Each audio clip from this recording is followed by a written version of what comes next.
అమ్మగారు పడిపోతుంటే పట్టుకున్నాను. ఆమె నాకు తల్లి, నన్ను నమ్మంటారా?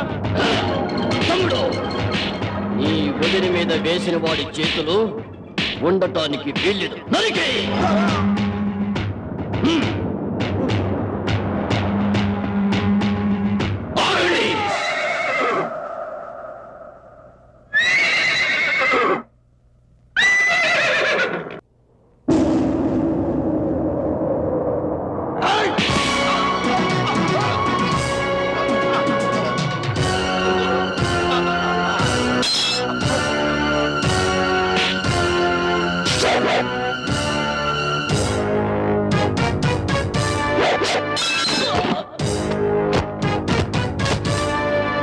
చెయ్యని తప్పుకు వాడి చేతులు నరకాలనుకుంటే ఇంతకాలం మీరు చేసిన తప్పులకి, అన్యాయాలకి, హత్యలకి మిమ్మల్ని ఎన్ని ముక్కలుగా నరకాలి.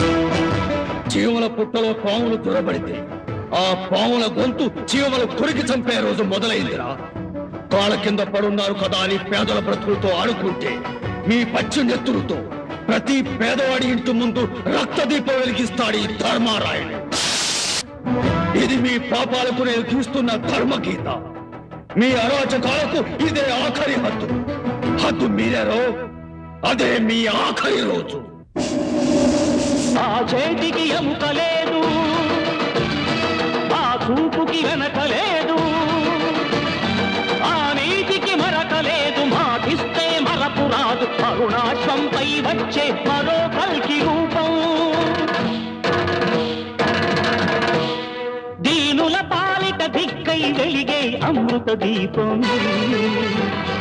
అతడే అతడే ధర్మారాయుడు, అతడే అతడే ధర్మారాయుడు.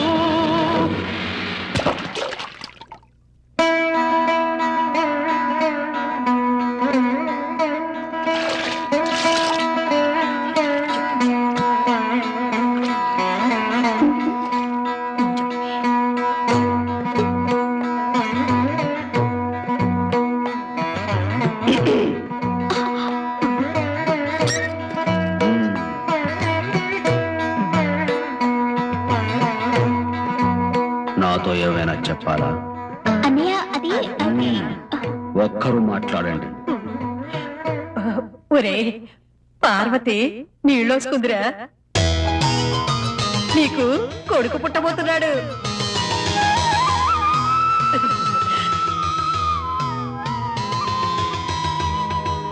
చూడు, ఇలాంటప్పుడు చాలా కోరికలుంటాయంటారు. నీకేం కావాలి చెప్పు పార్వతి. త్వరలో మన వసుంధరకు పెళ్లి చేయాలండి. ఇదిగో వాడు అడిగేది కడుపులో ఉన్న నీ బిడ్డ గురించి. నేను చెప్పింది కళ్ళ ముందున్న ఈ బిడ్డ గురించి.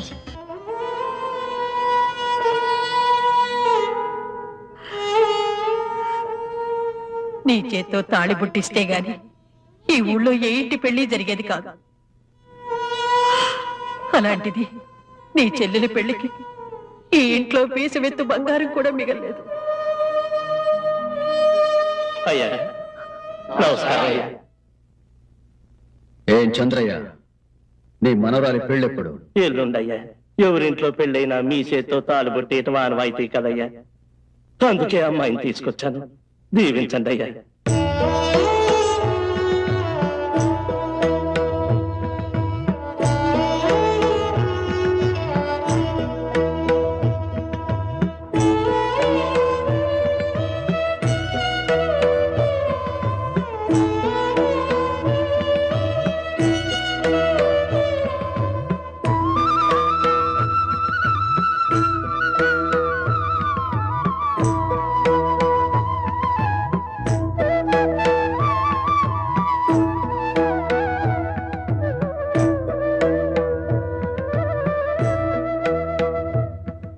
భర్త గౌరవాన్ని పెంచి అతని మనసు తెలుసుకుని నడుచుకోవటం భార్య ధర్మం. నూరేడు చల్లగా బతుకమ్మా. అయ్యా, మీ అండే లేకపోతే ఆ దుర్మార్గులన్నీ ఊళ్ళో ఉండనిచ్చేవారే కాదు. ఏదో తమ దయ వల్ల నా ఉద్యోగం నాకు దక్కింది. ఇందులో నాదయ ఏముంది? మీ మంచితనమే మీ ఉద్యోగాన్ని నిలబెట్టింది.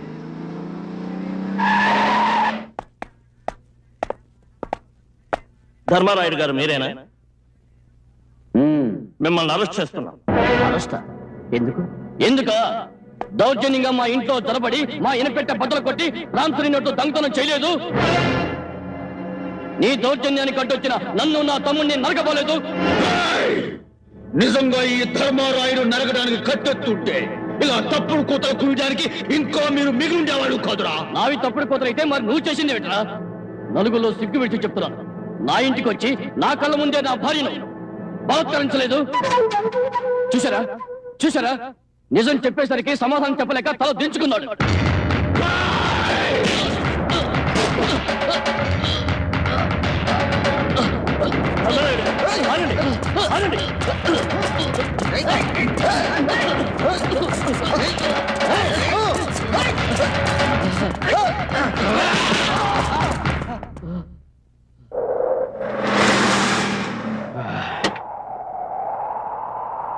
అదిగో నా భార్య కూడా వచ్చింది. ఆమె నోటితోనే చెప్పిస్తాను ఆ నిజమేంటో. అప్పుడు అర్థమవుతుంది ఈ ధర్మారాయుడు అంత మేకవన్న పులి.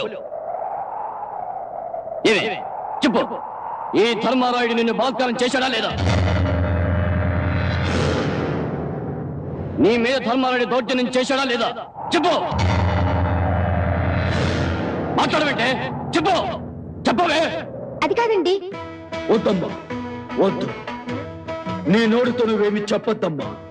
కుల స్త్రీ ఆత్మనిందశ్చే భూతలం సర్వనాశనం అన్నారు పెద్దలు. ఒక స్త్రీ తన శీల మీద తానే నింద వేసుకుంటే ఆ మన భారానికి భూమే బద్దలవుతుంది. ఈ నిందను నీ నోటితో నువ్వే ఒప్పుకుంటే అది ఈ ఊరికే అరిష్టం. ఇన్స్పెక్టర్, అరెస్ట్ చేయండి.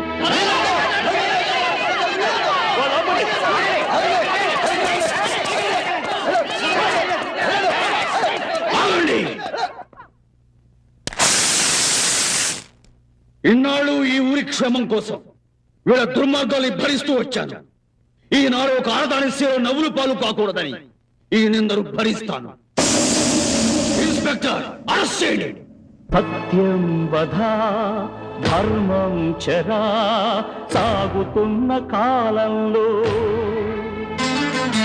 హత్యలు నృత్యం చేసే దహనారుణ కాష్టంలో ఊపిరితో ఉపవాసం ఉషస్సు కై జాగారం ఈ మహాభినిష్క్రమణం నీకోసం, ఈ మహాభినిష్క్రమణం నీకోసం.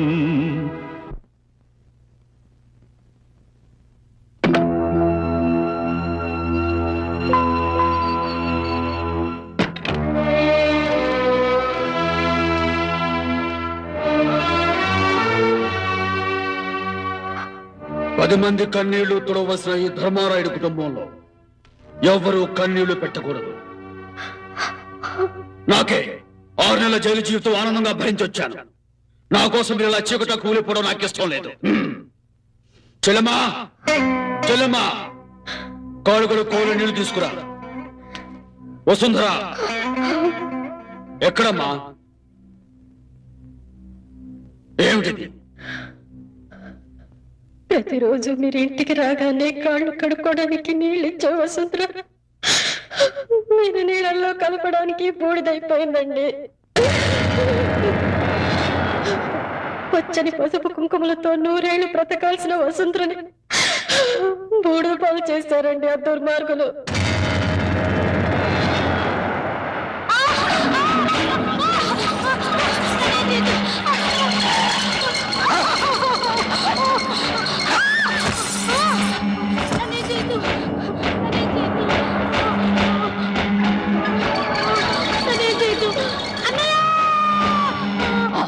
నీ అన్నే నాశనమైన నీ బతుకుని చూసి జీవితంతో కుమిలి కుమిలి ఏడవాలి. నన్నేం చేయొద్దు, నీకు దండం పెడతాను.